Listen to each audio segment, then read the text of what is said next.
and it's great to be here today to have the opportunity to talk to you about our vision of the future and of 5G.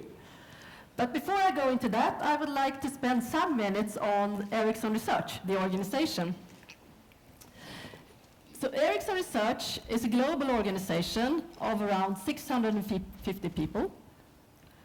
We are spread all over the world in 9 countries, 3 continents, and we typically try to employ the best people. So we have a very high level of education. Around 50% have a PhD and around 50% have a master's degree. We work with new technologies, new concepts that are not yet brought into product development in Ericcson. Technologies that may, hopefully, come into product development 5 or 7 years from now. And this means that we work a lot with proof of concepts, demos, test beds, new concepts, standardization, and of course also with innovation. So we're really proud to say that basically all of the main innovations, the main standards, they started in Ericcson Research once upon a time.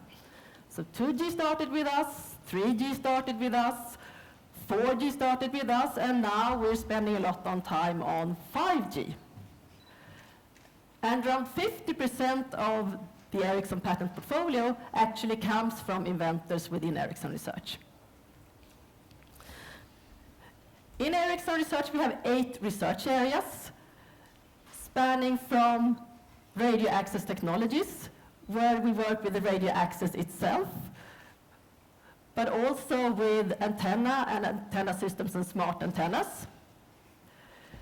We have wireless access networks, working with the wireless networks, the intelligence in the wireless networks, and the capabilities and characteristics of the wireless networks.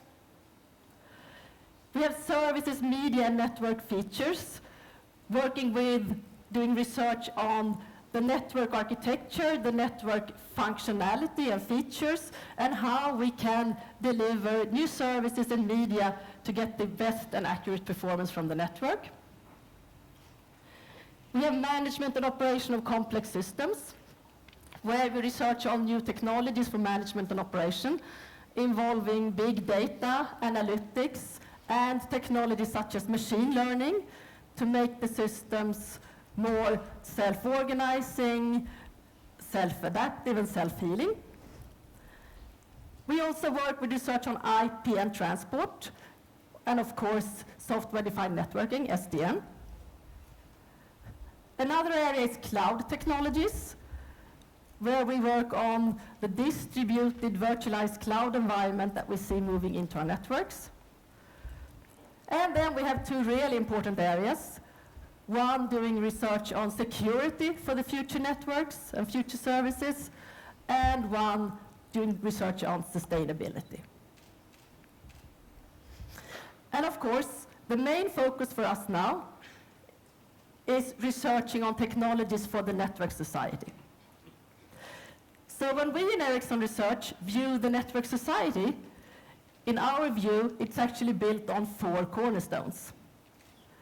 The first cornerstone is all of the connected devices that we will see in the future, moving from not only smartphones, tablets, PCs, to everything that benefits from being connected, which means that we will have industry applications, we will have sensors, we will have cars, we will have remote control, we will have maybe even remote surgery for the future.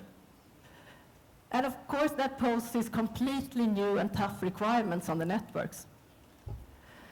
The second cornerstone is all of the services that are related to the new connected devices. And then we are moving beyond communication services and web browsing and media into completely new services, mission-critical services, business-critical services. The third cornerstone is, of course, the networks. The devices have to connect to a network. But then we're talking about the network with capabilities far beyond what we have in the networks today. Networks that are really smart, that can adapt to always give the right performance for the connected device and the service. So the networks have to be user-aware, device-aware, service-aware, and having the flexibility to adopt the functionality to always give the best performance for each service. The fourth cornerstone then is cloud and cloud technologies. Partly because the services, well, already today are executing in a cloud environment, but also because we see cloud and cloud technologies moving into our networks. So to a large extent, the functionality that we today have in the core of the network will in the future execute in a distributed cloud environment in the network. And that will also give us the flexibility on where we execute the functionality.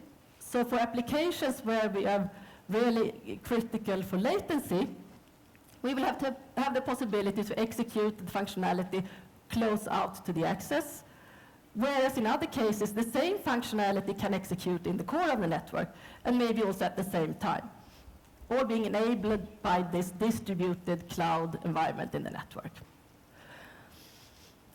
Then we also have three overarching areas of key importance. The first one is management. And in the future, not only management of the networks, but of the devices, of the services, maybe management of public transportation or public safety or cities in the future, smart cities. And of course, although the networks will be extremely complex, management has to be easy. We have security. When everything is connected and all of the data is stored in the network, we have to ensure that the networks are really secure, that you cannot gain access to a network that you shouldn't have, that you cannot tamper with the networks, and then also that we can consider and preserve things as personal integrity and privacy. And last but not least, sustainability. Not only that our networks should be sustainable, which means that they should have low energy consumption, but also that should be able to connect really small sensors with small batteries, and also how our technologies and our networks can contribute to a sustainable growth of society by reducing waste of resources, reducing traveling, for instance. And of course, mobility is key for the future. So when we think about new services, we foresee in the future that they will be very much driven by the new connected devices. But still, to get the accurate performance for these services, they still have to hook into the network and use the network functionality. So the networks and the network performance will be extremely relevant for the new services. And the limit on which type of services and connected devices that we can support for the future will be how good we can make the networks perform.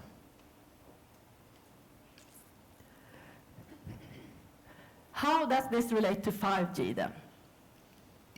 Well, in our view, 5G systems and 5G technologies are the technologies that we will build the fully enabled network society on.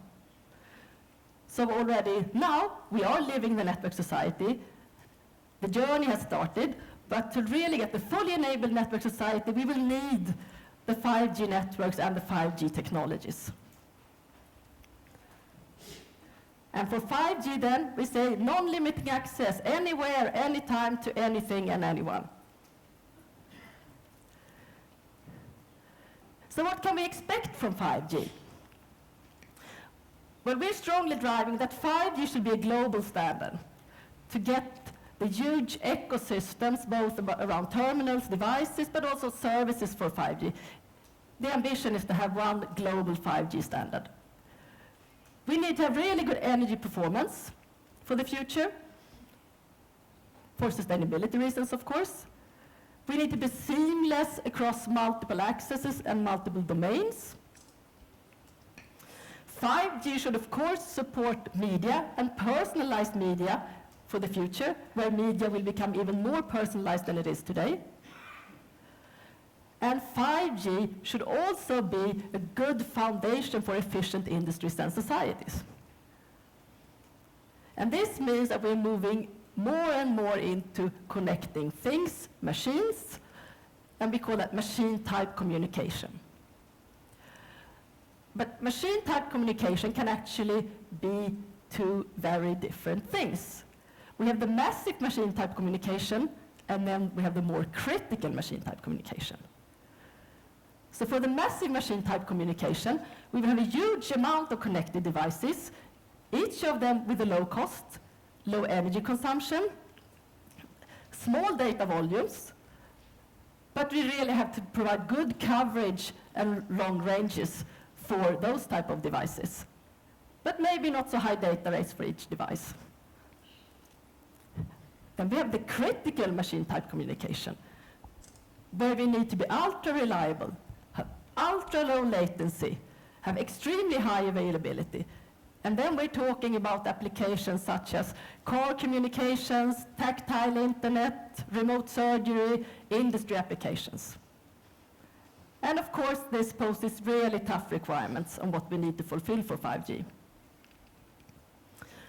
So with 5G, we need to get down to latencies where we can actually support the critical machine type communication. And that is in the range of 1 millisecond. So it's quite a reduction compared to where we are today. So in terms of numbers for 5G, what are the requirements? And these are the numbers from the METIS project, which is a joint European project. It's initiated and led by Ericcson, but we have 29 partners in the project, so basically everyone is there. Yeah, we have agreed on these requirements. With 5G, we should be able to support at least 1,000 times the data volumes that we have today, 100 times the number of connected devices, with a 5 times lower latency, down to 1 millisecond. 100 times the data rates, up to 10 or 20 gigabits per second, and also being able to connect small sensors with small batteries, giving them a 10 times longer battery lifetime. And on top of this, we also have to be ultra reliable and ultra available. And to meet these requirements, we have to evolve the entire network.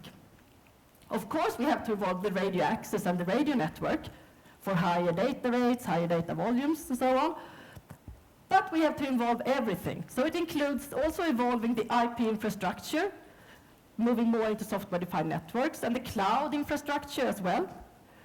The network applications for the smarter, more advanced networks that we need for the future, and that will execute in a virtualized environment in the networks. We need to evolve management and orchestration. And we also need to have good insight in the future devices as well as the industry and user applications for the future. And then two really important aspects are to ensure security for the future and also sustainability. So we in Ericcson are working on 5G for a global standard, which means that we are engaging globally around the world. We are, of course, engaging in the global forums, such as ITU, where we both work on, where we will work on the requirements for 5G when we reach that phase. We will also work on new spectrum for 5G for the coming World Radio Conferences. We are, of course, working in 3GPP, which is the standardization body, where 4G evolution is standardized today and where we will bring in 5G standardization eventually. And then we are active in North America, in different constellations, such as 4G Americas, but also cooperating with US universities. In Europe, we are active in all of the European projects, METIS now, but now moving into Horizon 2020, and also cooperating with universities here. And the same also goes, of course, for Asia. In China, we are active in the 863 program.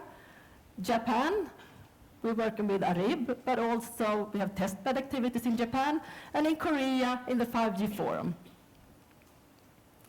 But in parallel to driving standardization, we are, of course, intensively working on research, and as a part of that, we're building test systems and test beds.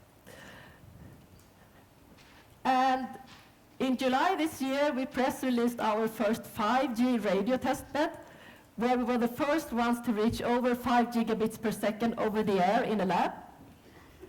from a base station to a mobile, and what you actually see to the right there is the 5G mobile, the 5G terminal, as it looks today.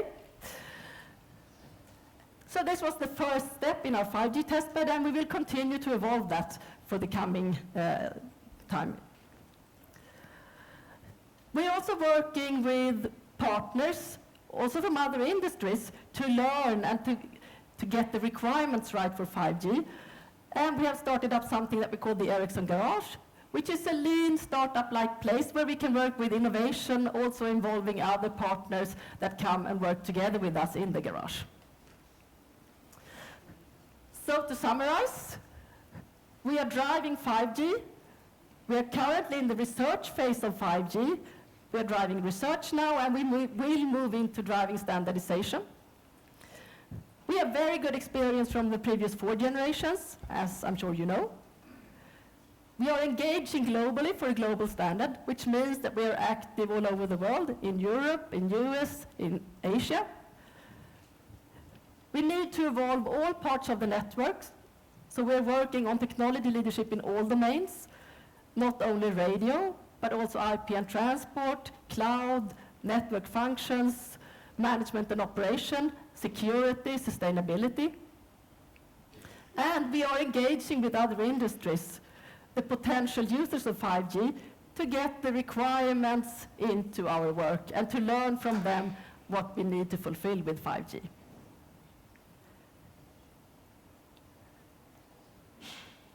Thank you very much. Thank you, Sara.